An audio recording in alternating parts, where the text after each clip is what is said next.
العالمین والصلاة والسلام علی سید المرسلین اما بعد فاعوذ باللہ من الشیطان الرجیم بسم اللہ الرحمن الرحیم ربی اشرح لی صدری ویسر لی امری واحلل عقدۃ من لسانی یفقہوا قولی۔ صحیح بخاری سے ہم دل کو نرم کرنے والی احادیث پڑھ رہے ہیں اور آج ہم نے سٹارٹ کرنا ہے 6470 سے۔ تو اس کا جو باب ہے اس میں اس کا متن ہے کہ زندگی کی مشکلات، اللہ کی حرام کی ہوئی چیزوں سے بچنا، ان سے صبر کیے رہنا، بلا شبہ صبر کرنے والوں کو ان کا ثواب بے حساب دیا جائے گا۔ تو حدیث کو پڑھ لیتے ہیں۔ ہم نے سب سے عمدہ زندگی صبر ہی میں پائی ہے۔ چند انصاری صحابہ نے رسول اللہ صلی اللہ علیہ وآلہ وسلم سے مانگا، اور جس نے بھی نبی کریم صلی اللہ علیہ وآلہ وسلم سے مانگا، نبی کریم صلی اللہ علیہ وآلہ وسلم نے اسے دیا، یہاں تک کہ جو مال آپ کے پاس تھا وہ ختم ہو گیا۔ جب سب کچھ ختم ہو گیا تو نبی کریم صلی اللہ علیہ وآلہ وسلم نے اپنے دونوں ہاتھوں سے دیا تھا، تو آپ صلی اللہ علیہ وآلہ وسلم نے فرمایا کہ جو بھی اچھی چیز میرے پاس ہوگی میں اسے تم سے بچا کر نہیں رکھتا ہوں۔ بات یہ ہے کہ جو تم میں سے سوال سے بچتا رہے گا اللہ بھی اسے غیب سے دے گا، اور جو شخص دل پر زور ڈال کر صبر کرے گا اللہ بھی اسے صبر دے گا، اور جو بے پرواہ رہنا اختیار کرے گا اللہ بھی اسے بے پرواہ کر دے گا، اور اللہ کی کوئی نعمت صبر سے بڑھ کر تم کو نہیں ملی۔ تو اس میں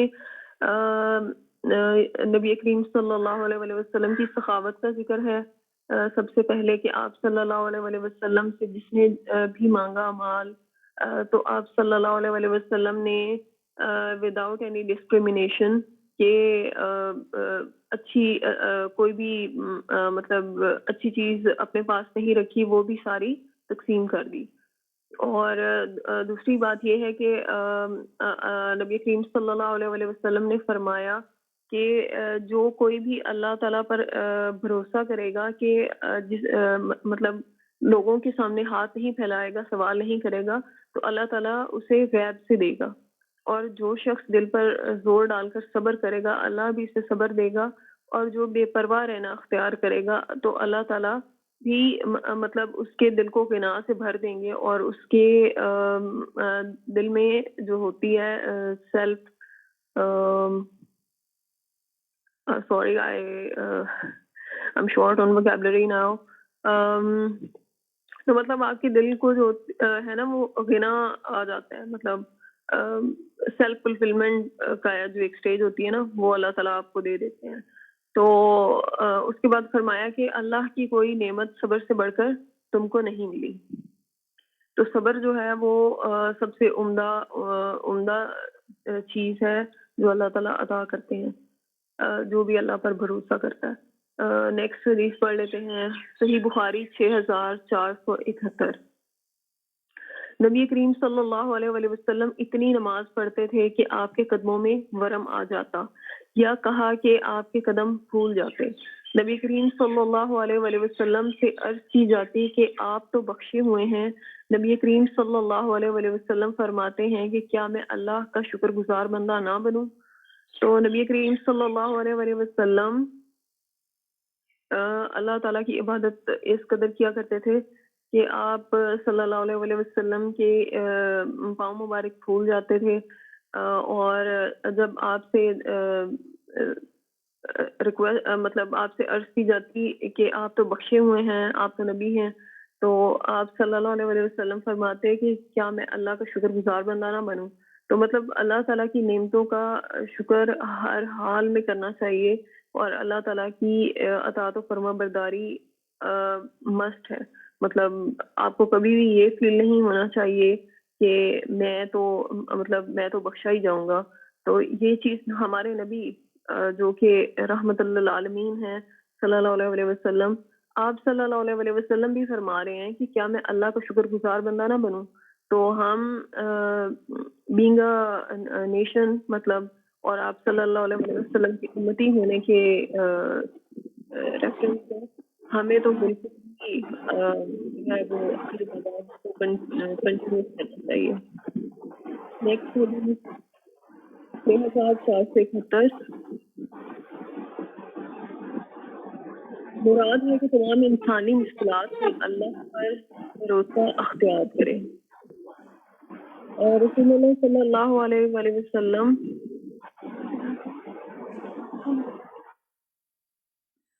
آپ اپنا مائک دوبارہ سے انمیوٹ کر لیں، کافی زیادہ نوائز آ رہی تھی پیچھے سے. جی. رسول اللہ صلی اللہ علیہ وآلہ وسلم نے فرمایا میری امت کے 70,000 لوگ بے حساب جنت میں جائیں گے. یہ وہ لوگ ہوں گے جو جھاڑ پھونک نہیں کراتے، ناشگون لیتے ہیں اور اپنے رب ہی پر بھروسہ کرتے ہیں. تو مطلب ہم نے آلریڈی یہ حدیث مطلب سنی ہوئی ہے آپ سے بھی کہ میری امت کے 70,000 لوگ بے حساب جنت میں جائیں گے. تو اللہ تعالیٰ ہمیں ان 70,000 لوگوں میں شامل ہونے کی توفیق دیں. تو آپ صلی اللہ علیہ وسلم نے فرمایا کہ یہ وہ لوگ ہوں گے جو جھاڑ پھونک نہیں کراتے، یعنی کہ کسی بھی یعنی کہ یہ جو عمل اور اس ٹائپ کی چیزیں ہوتی ہیں تو اس میں نہیں پڑھتے، ناشگون لیتے ہیں اور اپنے رب ہی پر بھروسہ کرتے ہیں. تو جو بھی اللہ تعالیٰ پر بھروسہ کرتا ہے تو اللہ تعالیٰ اس کے لیے کافی ہو جاتے ہیں. نیکسٹ حدیث صحیح بخاری 6473. کوئی حدیث جو آپ نے نبی کریم صلی اللہ علیہ وآلہ وسلم سے سنی ہو وہ مجھے لکھ بھیجو. راوی نے بیان کیا کہ پھر مغیرہ رضی اللہ تعالیٰ عنہ نے انہیں لکھا کہ میں نے نبی کریم صلی اللہ علیہ وآلہ وسلم سے سنا ہے آپ نماز سے فارغ ہونے کے بعد یہ دعا پڑھتے لا الہ الا اللہ وحدہ لا شریک لہ لہ الملک ولہ الحمد وہو علی کل شیء قدیر. یعنی اللہ کے سوا کوئی معبود نہیں، جو تنہا ہے، اس کا کوئی شریک نہیں، بادشاہت اسی کی ہے اور تمام تعریفیں اسی کے لیے ہیں اور وہ ہر چیز پر قدرت رکھنے والا ہے. یہ 3 مرتبہ پڑھتے بیان کیا کہ نبی کریم صلی اللہ علیہ وآلہ وسلم بے فائدہ بات چیت کرنے، زیادہ سوال کرنے، مال ضائع کرنے، اپنی چیز بچا کر رکھنے اور دوسروں کی مانگتے رہنے، ماؤں کی نافرمانی کرنے اور لڑکیوں کو زندہ درگور کرنے سے منع فرماتے تھے. اور نیکسٹ آگے مختلف راوی بیان کیے گئے ہیں. تو اس میں ہمارے لیے بہت سارے لیسنس ہیں اس حدیث میں کہ ہمیں اپنی زبان کو لغو باتوں سے، فضول گوئی سے محفوظ رکھنا چاہیے اور اللہ سبحانہ و تعالیٰ کا ذکر کرنا چاہیے اور نماز کے بعد یہ 3 ٹائمز مسٹ اس کو پڑھنا چاہیے. اور نیکسٹ جو ہے وہ اکثر کچھ لوگ ایسے ہوتے ہیں کہ وہ ان کے پاس اپنی چیز ہوتی بھی ہے لیکن ان کے اندر نا وہ ایک عادت بنی ہوتی ہے کہ انہوں نے دوسروں سے ہی مانگنی ہے. تو آپ صلی اللہ علیہ وسلم نے اس چیز سے بھی بہت زیادہ منع فرمایا اور ماؤں کی نافرمانی کرنے سے اور لڑکیوں کو زندہ درگور کرنے سے منع فرماتے تھے.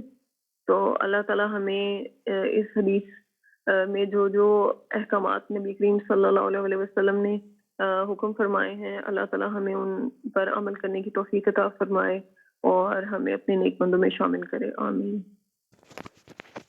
آمین جان النبی الامین صلی اللہ تعالیٰ علیہ وآلہ وسلم. جزاک اللہ خیرہ. انشاءاللہ عز و جل ہم اپنی تفسیر کو آگے کنٹینیو کریں گے. تو کل ہم جو ہے کچھ پڑھ رہے تھے اللہ کی راہ میں مال صدقہ کرنا چاہیے. تو کوئی بتائے گا کہ ہم نے کیا پڑھا تھا، کہ کس طرح اللہ نے بتایا تھا کہ دینا چاہیے؟ کیا سب کو بتا کر دینا چاہیے یا کس طرح سے صدقہ کرنا چاہیے؟ کسی کو کچھ یاد ہے ہم نے کیا پڑھا تھا؟ جی آپ نے بتایا تھا کہ ہم نے کل جو آیت پڑھی تھی اس میں تھا کہ صدقہ اگر چھپا کے دو تو وہ بھی اچھا ہے، اگر دکھا کے دو تو اس کا بھی مطلب یہ ہونا چاہیے کہ یہ نہیں کہ ہم لوگوں کو دکھا رہے ہیں اس وجہ سے کہ ہم اپنا نام کریں، اس وجہ سے کہ لوگ موٹیویٹ ہوں اور ان کو پتہ چلے کہ صدقہ کرنا کتنی اچھی بات ہے.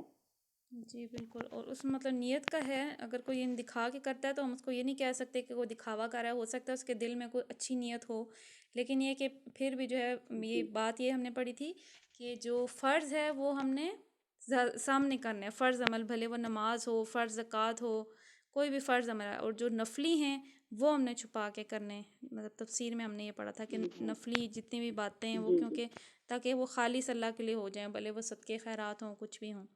اس کے علاوہ بھی ہم نے کچھ پڑھا تھا، حکمت کے حوالے سے پڑھا تھا، تو حکمت کے حوالے سے ہم نے کیا پڑھا تھا، کوئی بتائے گا؟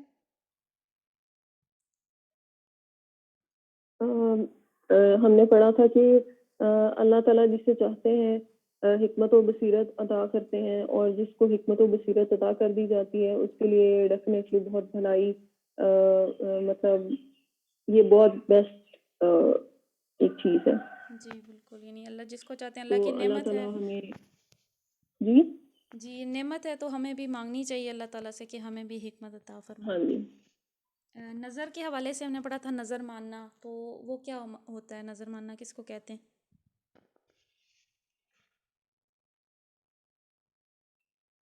اس میں یہ تھا کہ جو بھی اللہ تعالیٰ کے لیے خرچ کرتا ہے اور یا غیر اللہ کے لیے، یا آپ نے کوئی نظر مانی ہو جو کہ اللہ کے لیے ہو یا غیر اللہ کے لیے، تو اللہ تعالیٰ ساری نیتوں کو جانتا ہے اور ظالموں کا کوئی مددگار نہیں ہے۔ یعنی کہ جو چیز آپ اللہ تعالیٰ کے لیے مانیں گے، مطلب اسلام کی حدود میں رہ کر، مطلب کوئی نفلی عبادت مان لیتے ہیں، روزے مان لیتے ہیں، تو اس کا آپ کو ثواب دیا جائے گا۔ اور اگر آپ دوسری چیزوں میں پڑیں گے، کسی پیر فقیر پہ دیگیں چڑھائیں گے یا کچھ اس طرح سے، تو وہ چیز آپ کے لیے بینیفیشل نہیں ہوگی۔ تو اللہ تعالیٰ کی راہ میں خرچ کرنا ہی بہتر ہے۔ اس کے علاوہ مطلب نظر کس لیے مانی جاتی ہے؟ کوئی اور بتائے گا نظر کس لیے مانی جاتی ہے؟ ہم نے کل پڑھا تھا۔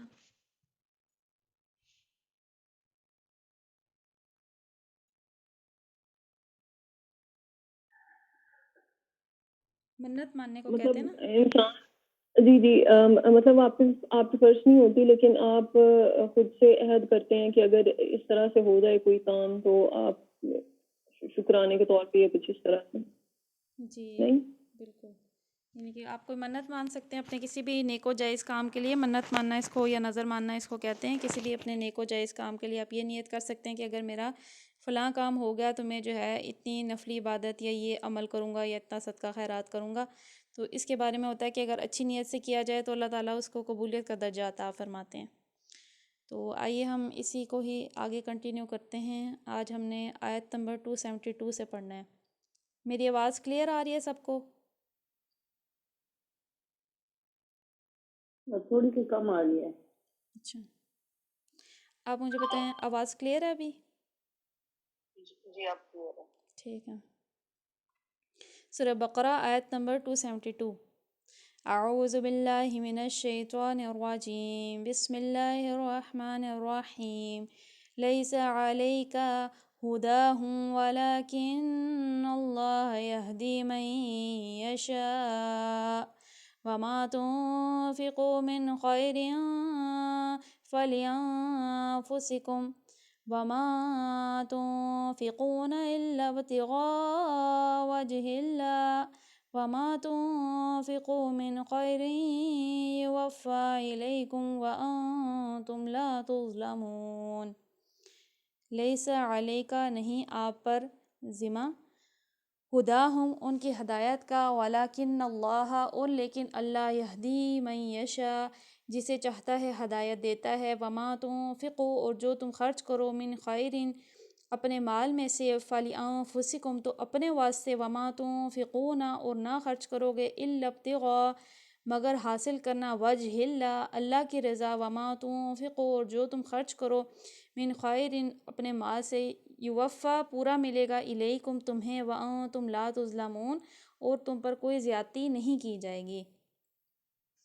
لوگوں کو ہدایت بخش دینے کی ذمہ داری تم پر نہیں ہے، ہدایت تو اللہ ہی جسے چاہتا ہے بخشتا ہے، اور خیرات میں جو مال تم خرچ کرو گے وہ تمہارے اپنے لیے بھلا ہے، آخر تم اسی لیے تو خرچ کرتے ہو کہ اللہ کی رضا حاصل ہو، تو جو کچھ تم خرچ کرو گے اسی کا پورا پورا اجر تمہیں دیا جائے گا اور تمہاری حق تلفی ہرگز نہ ہوگی۔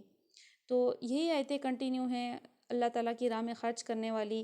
تو یہ مسلمانوں کو وہ مائنڈ سیٹ دیا جا رہا ہے، وہ موٹیویشن کہ جس کی وجہ سے وہ دنیا کی، جس سے کہتے ہیں نا مادنیت پرستی، مٹیریلسٹک ہو جانا اور دنیا کی محبت، یہ چیزیں تاکہ دور ہوں اور لوگ اللہ کی راہ میں خرچ کریں.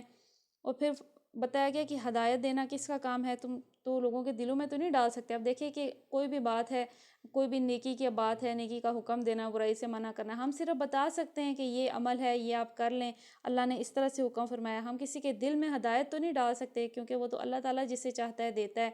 تو یہی جو ہے اللہ تعالیٰ نے ہمارے نبی سے فرمایا کہ ہدایت کی ذمہ داری آپ پر نہیں ہے، آپ کے ذمہ تو بس وہ پیغام پہنچا دینا ہے جو ہم نے آپ کو دیا ہے.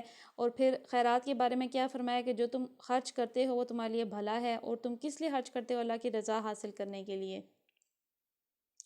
ابتداء میں مسلمان اپنے غیر مسلم رشتہ دار اور عام غیر مسلم اہل حاجت کی مدد کرنے میں تعامل کرتے تھے. ان کا خیال تھا کہ صرف مسلمان حاجت مندوں ہی کی مدد کرنا انفاق فی سبیل اللہ ہے. اس آیت میں ان کی غلط فہمی دور کی گئی، اور ارشاد الہی کا مطلب یہ ہے کہ ان لوگوں کے دلوں میں ہدایت اتار دینے کی ذمہ داری تم پر نہیں ہے.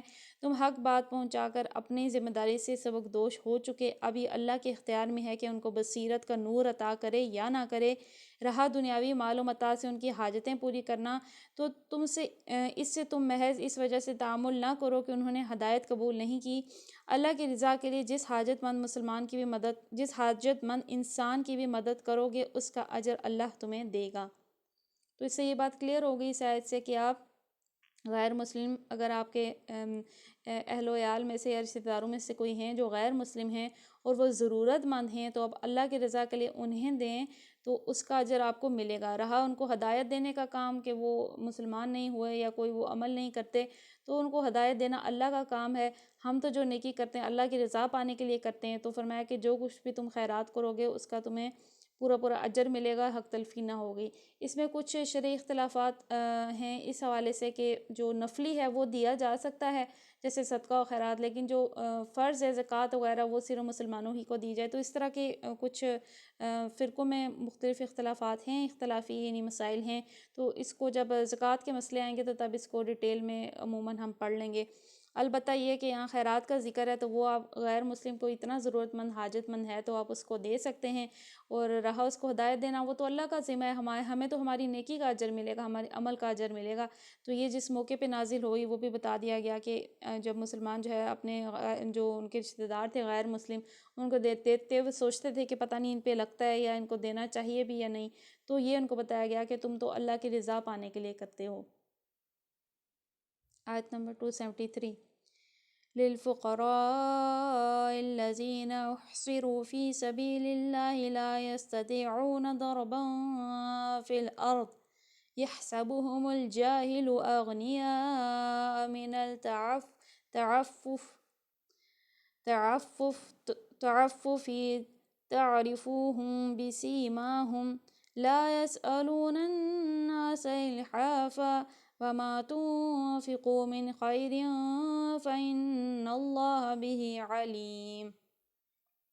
للفقراء الذين احصروا، تنگ دستوں کے لیے جو رکے ہیں، فی سبیل اللہ اللہ کے راستے میں، لا یستطیعون وہ طاقت نہیں رکھتے، ضرباً چلنا پھرنا، فی الارض زمین میں، یحسبہم انہیں سمجھے، الجاہل ناواقف، اغنیاء کہ وہ مالدار ہیں، من التعفف سوال سے بچتے ہیں، تعرفوہم تو پہچانتا ہے انہیں، بسیماہم ان کے چہروں سے، لا یسألون وہ سوال نہیں کرتے، الناس الحافا لوگوں سے لپٹ کر، وما تنفقوا جو کچھ تم خرچ کرو گے، من خیر اپنے مال سے، فإن اللہ بے شک اللہ بھی علیم اس کو جاننے والا ہے. خاص طور پر مدد کے مستحق وہ تنگ دست لوگ ہیں جو اللہ کے کام میں ایسے گھر گئے ہیں کہ اپنے ذاتی کسب معاش کے لیے زمین میں کوئی دوڑ دھوپ نہیں کر سکتے. ان کی خودداری دیکھ کر ناواقف آدمی گمان کرتا ہے کہ یہ خوشحال ہیں. تم ان کے چہروں سے ان کے اندرونی حالت پہچان سکتے ہو، مگر وہ لوگ ایسے لوگ نہیں جو لوگوں کے پیچھے پڑ کر کچھ مانگیں. ان کے اعانت میں کچھ مال تم خرچ کرو گے وہ اللہ سے پوشیدہ نہ رہے گا. تو اب جو ہے اس میں خاص قسم کے لوگوں کی اللہ نے ہمیں پہچان کرنے کا کہا ہے کہ یہ وہ لوگ ہیں جو کہ تنگ دست ہیں، جو کہ محروم ہیں، لیکن یہ جو ہے کسی سے مانگتے نہیں ہیں.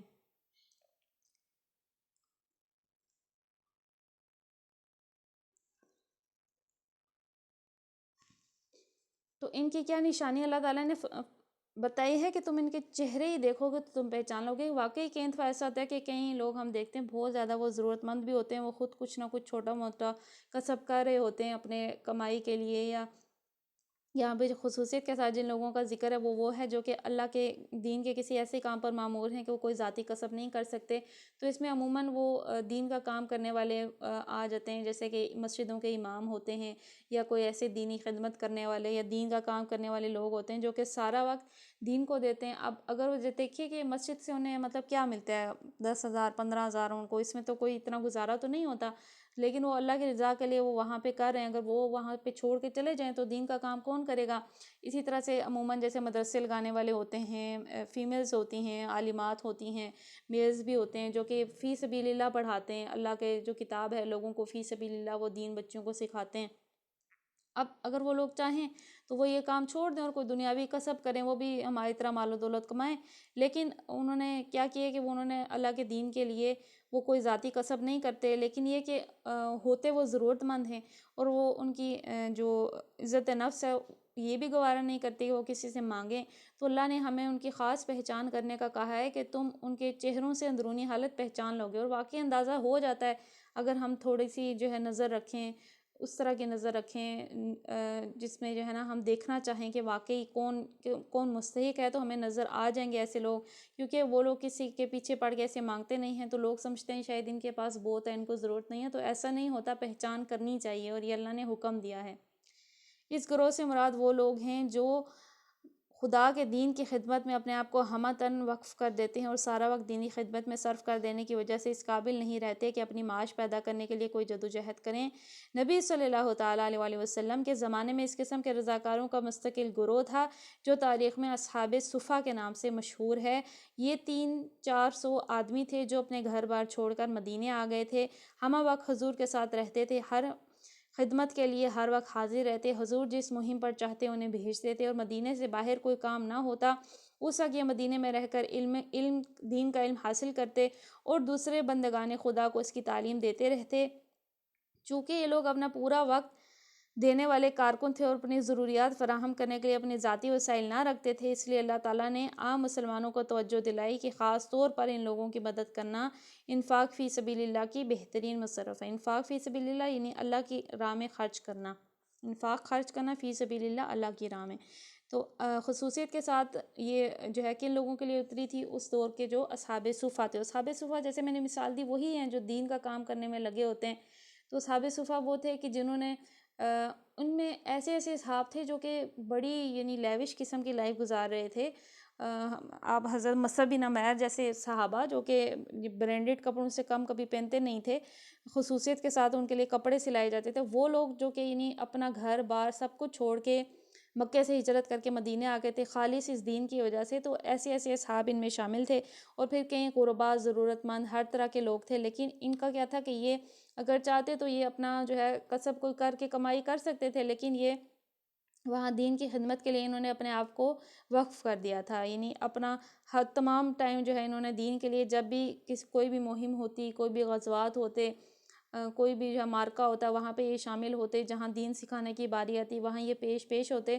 اب یہ کہ کسی سے مانگتے نہیں تھے، بھوک سے بے ہوش ہو جاتے تھے لیکن کسی کے آگے ہاتھ نہیں پھیلاتے تھے۔ دیکھیے ہم نے پچھلے دنوں ایک حدیث بھی اسی سے ملتی جلتی پڑھی تھی کہ حضرت ابو ہریرہ عموماً اگر میں غلط نہیں ہے تو وہ صحابی تھے کہ وہ اب ان کو بھوک لگی تھی لیکن انہوں نے سوال نہیں کیا، تو اب انہوں نے اس کا اظہار بھی کسی سے نہیں کیا، اور انہوں نے کیا کہ انہوں نے جو ہے پہلے کوئی دینی سوال کیا حضرت ابوبکر سے یہ سوچ کے کہ شاید یہ میرے دل کی کیفیت جان لیں، پھر حضرت عمر سے کیا کہ شاید یہ میرے دل کی وہ بھی نہیں جانے، پھر حضور نے پہچان لیا ان کے چہرے سے کہ ان کو جو ہے نا بھوک لگی ہے، کوئی ایسا معاملہ ہے جس کی وجہ سے جو ہے یہ یہاں کھڑے ہیں، تو وہ حضور ان کو لے گئے، اور پھر ہم نے پڑھا کہ ایک دودھ کا پیالہ تھا جو کہ سب کو کافی ہو گیا تھا۔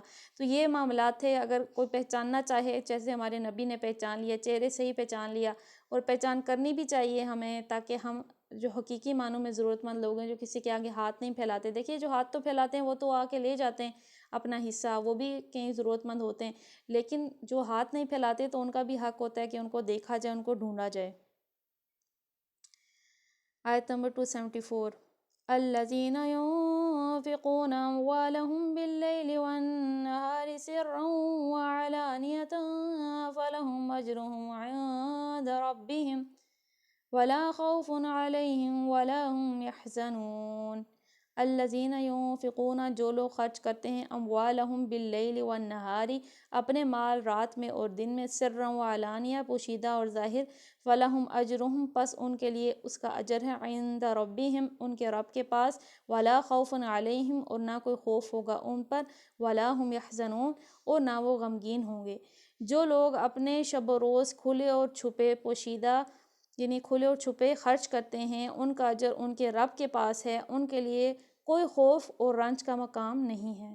تو دیکھیے کہ اللہ کی راہ میں خرچ کرنا، اور اللہ کیا فرما رہا ہے، شب و روز صبح بھی خرچ کرو شام کو بھی، اسی لیے کہا جاتا ہے کہ صبح و شام کچھ نہ کچھ صدقہ و خیرات کرتے رہنا چاہیے۔ جو مصیبت ہے صدقے سے آگے قدم نہیں پھیلاتی، اور فرشتہ جو ہے وہ دعا بھی دیتے ہیں، فرشتے اس شخص کا جو کہ اللہ کی راہ میں مال خرچ کرتے ہیں اس کے لیے دعا دیتے ہیں کہ اللہ جو تیری راہ میں خرچ کرے اس کو تو فراخی دے، اور جو تیرے جو ہے راہ میں دینے سے نہیں روکے رکھے تو اس کے مال کو ضائع فرما۔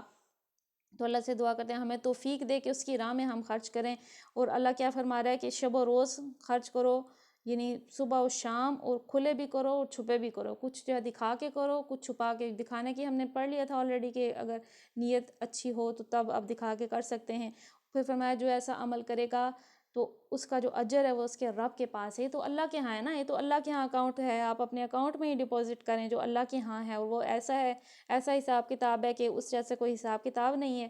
اور پھر کیا فرمایا کہ اس کے لیے نہ کوئی خوف ہوگا اور نہ وہ غمزدہ ہوں گے، یعنی وہ دن جب قیامت کا آئے گا کہ جب انسان خوف سے دل جو ہے خلق کو آ جائے گا، اور جو ہے غم سے جو ہے انسان کے آنسو خشک ہو جائیں گے، اور آنسو جو ہیں انسان کے خون میں تبدیل ہو جائیں گے۔ تو اس دن وہ لوگ جو اللہ کی راہ میں خرچ کرتے ہیں نہ ان کے لیے کوئی خوف ہوگا نہ ان کے لیے کوئی رنج ہوگا۔ تو اللہ تعالیٰ ہمیں بھی توفیق دے کہ ہم بھی صبح و شام کھلے و چھپے ہم اس کے راستے میں خرچ کریں، بے حساب خرچ کریں، اور اللہ تعالیٰ ہمارے دنوں کو غنا عطا فرمائے کہ ہم اپنی ذات پہ دوسروں کو ترجیح دیں، دوسروں کی ضروریات کو دیکھیں، ہمیں ایسے ضرورت مندوں کی اللہ تعالیٰ پہچان عطا فرمائے، اور ہمیں جو ہے توفیق دے کہ ہم صحیح جگہ پر جو ہے اپنے صدقات و خیرات پہنچائیں۔ اللہ تعالیٰ سے دعا کرتے ہیں جو بھی ہم نے احادیث مبارکہ میں پڑھا کہ ہمارے نبی تو دیکھیے کہ بے حساب خرچ کرتے تھے، جو آپ کے پاس ہوتا تھا فرماتے تھے میں تم سے بچا کے نہیں رکھوں گا، جیسا کہ ابھی ہم نے حدیث میں پڑھا، تو کچھ بھی نہیں بچا کے رکھتے تھے، حالانکہ یہاں تک کہ آپ سے جو مانگنے والے آتے تھے وہ آپ سے زیادہ مال و دولت رکھتے تھے لیکن آپ سب کچھ عطا فرما دیتے تھے۔ اللہ تعالیٰ ہمیں بھی ویسا دل عطا فرمائے، ویسا ایمان عطا فرمائے، اور ہمیں ہمارے نبی کی سیرت پر صحیح معنوں میں چلنے کی توفیق عطا فرمائے۔ محرم الحرام کا جو ہے پیارا مہینہ آ گیا انشاءاللہ عز و جل، اس حوالے سے بھی ہم شام کو کسی ٹائم خصوصی بیان رکھیں گے، آج ہی کوشش کریں گے ورنہ کل شام کو بھی رکھ سکتے ہیں۔ تو محرم الحرام کے حوالے سے کیونکہ کچھ اعمال ہیں جن کا خصوصیت کے ساتھ تذکرہ ہے، جیسے روزے رکھنا، اور اسی طرح سے عاشوراء کے حوالے سے جو 10ویں محرم ہے وہ کتنی برکتوں والا دن ہے، جو ہے اس میں یعنی کتنے سارے واقعات ہوئے تھے، اور پھر جو اسلام کا ایک عظیم شہادت کا واقعہ کربلا بھی اسی میں ہوا، تو انشاءاللہ کچھ اس کا بھی تذکرہ سنیں گے، تو اس میں بھی شامل ہونے کی آپ لوگ نیت کر لیں۔ اور باقی کہ اللہ تعالیٰ سے دعا کرتے ہیں جو نیا اسلامی سال ہے ہمیں اس کی برکتیں عطا فرمائے، خصوصیت کے ساتھ دعا اسی ہم اپنے بیان میں کر لیں گے۔ البتہ یہ کہ اللہ سے دعا کرتے ہیں اس نئے سال کو ہمارے لیے برکتوں والا، رحمتوں والا فرمائے، عالم اسلام کے لیے اسے خیر و برکت والا فرمائے، ہمیں اپنے جو ہے عذابات سے محفوظ فرمائے، ہمیں اپنی رحمتوں، برکتوں، عطاؤں کا نزول عطا فرمائے، اور ہمیں اس سال کو ہمارے لیے ایمان میں اضافے کا سبب بنائے، ہمیں ہدایت میں، تقویٰ میں اور عمل میں اضافے کی توفیق عطا فرمائے۔ آمین بجاہ النبی الامین صلی اللہ تعالیٰ علیہ وآلہ وسلم۔ الصلاۃ والسلام علیکہ یا رسول اللہ، الصلاۃ والسلام علیکہ یا حبیب اللہ۔ ایک کسی کا کوسچن ہے، دیکھ لیتے ہیں، کیا صدقہ کسی غیر مسلم کو دے سکتے ہیں؟ تو جو اس آیت میں بیان کیا گیا ہے اس کے مطابق آپ دے سکتے ہیں، غیر مسلم کو صدقہ دے سکتے ہیں۔ زکوٰۃ کے بارے میں اختلاف ہے، تو اس حوالے سے میں کلپ جو ہے گروپ میں اس کلاس کے بعد میں بھیج دوں گی انشاءاللہ عز و جل۔ الصلاۃ والسلام علیکہ یا رسول اللہ وعلی آلکہ واصحابکہ یا حبیب اللہ، سبحانک اللہم وبحمدک لا الہ الا انت استغفرک واتوب الیک۔ بسم اللہ الرحمن الرحیم، وصلی اللہ علی محمد صلی اللہ تعالیٰ علیہ وآلہ وسلم۔ السلام علیکم ورحمۃ اللہ وبرکاتہ۔